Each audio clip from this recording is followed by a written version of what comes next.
नमस्कार दोस्तों, आप सभी को मेरा प्यार भरा राधे राधे। दोस्तों, राधे श्याम यह दो शब्द अटूट प्रेम का हिस्सा माने जाते हैं। भले ही एक दूसरे के ना हो सके, लेकिन हमेशा एक दूसरे के साथ ही इनका नाम लिया जाता है। कृष्ण के जन्म, राधा के जन्म, उनके दोस्ती की कहानियाँ तो बहुत प्रचलित हैं, लेकिन क्या आप जानते हैं कि राधा रानी की मृत्यु कैसे हुई? आखिर क्या कहानियाँ प्रस्तुत हैं उनकी मृत्यु को लेकर? उनकी प्रेम कहानी अधूरी रह गई। दोस्तों, आज के इस वीडियो में हम इन्हीं सब बारे में बात करेंगे। दोस्तों, राधा श्री कृष्ण के जीवन का सबसे सुंदर पहलू, बरसाना की शान और श्री कृष्ण की जान थी। कहा जाता है कि लोक कथाओं के अनुसार राधा जी ने अपने जीवन के अंतिम दिनों में अपना घर छोड़ दिया था और श्री कृष्ण से मिलने द्वारिका चली गई थी। जब आखिरकार यह दोनों मिले तो दोनों ने एक दूसरे से एक भी शब्द नहीं कहा। इतने वर्षों की बुराई के पश्चात भी दोनों जानते थे कि मन से वो दोनों एक दूसरे से जुड़े हुए थे, लेकिन राधा को लगा कि कृष्ण के करीब रहना अब उस तरह का सुख उन्हें नहीं दे पा रहा है जिस तरह से उन्हें तब लगता था जब वह मन से श्री कृष्ण से जुड़ी हुई थी और कृष्ण दूर द्वारिका में थे। राधा जी ज़्यादा बिना कुछ बोले ही महल को छोड़कर चली गईं और अंतिम क्षणों में कृष्ण ने राधा की अंतिम इच्छा पूरी की, जिसमें उन्होंने राधा जी को अपने जीवन के सबसे सुंदर और मधुर बांसुरी की धुन बजाकर सुनाई थी और फिर राधा जी श्री कृष्ण में विलीन हो गईं। किसी भी पुराण में राधा जी की मृत्यु का वर्णन हमें नहीं मिलता है, इसके बारे में लोक कथाओं से जानकारी मिलती है। एक और कथा है और इसके अनुसार कृष्ण के बरसाना और वृंदावन को छोड़ देने के कई वर्षों के पश्चात राधा जी जब बूढ़ी और कमजोर हो गई थी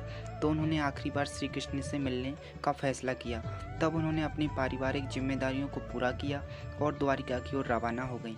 कई दिनों तक पैदल चलने के पश्चात वह द्वारिका पहुंच जाती हैं और श्री कृष्ण से मुलाकात करने में भी सफल हो जाती हैं। ऐसी भी एक कहानी है कि राधा जी वही महल में श्री कृष्ण की दासी के रूप में रहने लगी थी और वहाँ मौजूद किसी को भी इस बारे में जानकारी नहीं थी कि वह स्वयं राधा रानी हैं। राधा जी रोज इसी बहाने दूर से अपनी कन्हैया के दर्शन किया करती थी, लेकिन उन्हें बाद में ऐसा एहसास हुआ कि भौतिक रूप से करीब रहने का कोई महत्व ही नहीं है। इसके बाद उन्होंने बिना किसी को बताए द्वारिका महल छोड़ दिया था। भगवान श्री कृष्ण तो सब जानते थे। वे राधा के सामने प्रकट हुए और पूछा कि उनकी क्या इच्छा है। राधा जी ने कुछ नहीं बोला और ना में सिर हिला दिया।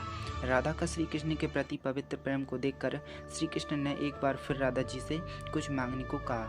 तब श्री कृष्ण ने कहा, हे राधे, तुमने जीवन भर मुझे केवल पवित्र प्रेम एवं समर्पण दिया है, अतः तुम्हारा हक बनता है, इसलिए तुम्हें कुछ न कुछ तो मांगना ही होगा।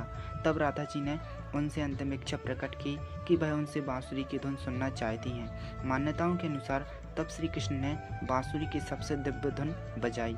इस धुन को सुनते सुनते राधा जी श्री कृष्ण में विलीन हो गईं और इसके अलावा राधा की मृत्यु से जुड़ा कोई और भी जिक्र हमें देखने को नहीं मिलता है और इसलिए स्पष्ट भी नहीं कहा जा सकता कि यह कहानी सत्य भी है, ऐसा कोई घटनाक्रम हुआ भी था या नहीं।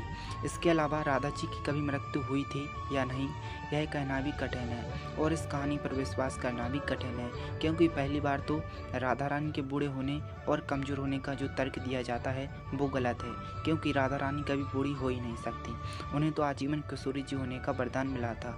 दूसरी बात, राधा रानी और कृष्ण के मिलन होने का हमें ज़्यादातर प्रमाण नहीं मिलता है। हाँ, महाभारत के युद्ध के पश्चात सिद्धाश्रम नाम के स्थान पर उनकी मुलाकात अवश्य हुई थी, किंतु राधा रानी कभी कृष्ण के महल आईं और उनकी सेविका बनकर रहीं, इस बात के प्रत्यक्ष सबूत हमें नहीं मिलते हैं। फिर भी लोक कथाओं में राधा रानी की मृत्यु और उनसे जुड़े अनेक कहानियाँ प्रचलन में हैं। दोस्तों, कहानियों से क्या होता है? कहानियाँ तो कहने, सुनने, सुनाने के लिए होती हैं। राधा जी कोई मनुष्य नहीं थी जिनकी मृत्यु संभव हो, क्योंकि राधा रानी तो स्वयं प्रेम की देवी हैं। प्रेम कभी मरता नहीं। श्री कृष्ण की आह्लादनी शक्ति है राधा, तो भला प्रेम का अंत कैसे हो सकता है? लेकिन अगर फिर भी कुछ लोक कथाओं या मान्यताओं में राधा जी की मृत्यु से संबंधित कथाएं प्रचलित हों तो हमें उनसे विचलित नहीं होना चाहिए, क्योंकि जो मायने रखता है वो है प्रेम, जो मायने रखता है वो है आपका जीवन और आपके किए गए कार्य। शरीर तो भौतिक ही होता है, उसे नष्ट हो ही जाना होता है, इससे कोई अंतर नहीं पड़ता कि वह जीवित रहे या नहीं। श्रीमती राधा रानी प्रेम समझाने पृथ्वी पर आई थी, समर्पण दिखाने पृथ्वी पर आई थी और यह कार्य उन्होंने पूरा किया। वो प्रेम की देवी थी और जीवन भर प्रेम की देवी के रूप में सभी के हृदय में अनंत काल तक पूजी जाएंगी और सभी प्रेम से उनका नाम राधे राधे जपते रहेंगे।